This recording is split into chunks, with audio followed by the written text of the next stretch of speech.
For the last 5 months, Uchumi Supermarkets has been in the news, largely in negative light. Starting with the exit in June of Jonathan Siano, the man who was credited for lifting Uchumi out of the insolvency it fell into in July 2006. And now it would appear the retail chain has gone full circle.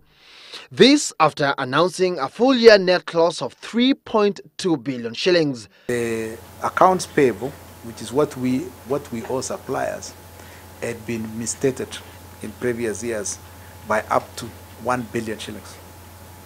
We were able to find that figure, and it has now been reflected in the books of accounts.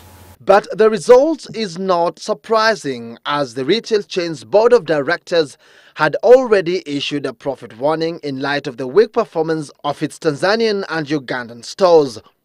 Mid-October, Uchumi opted to exit the two markets, which, despite accounting for slightly over a quarter of its operating costs, contributed less than 5% of its revenues. The closure of all those operations, plus the offloading of excess staff in Kenya, should give us, I would say, around 70 million savings per month. Uchumi's management has now embarked on a turnaround plan that includes the sale of its Ngong Road Hyper and Langata Road Hyper properties to enable it settle its mounting volume of debt to suppliers. The ownership of Uchumi's Langata Road properties, however, ran into dispute a week ago after the Kenya Airports Authority laid claim on the land located next to Wilson Airport. Yes, we'll contact them next week to just understand where they're coming from, but we show them the current documentation regarding the ownership of that land. Meanwhile, 3 directors of Uchumi Supermarkets have stepped down.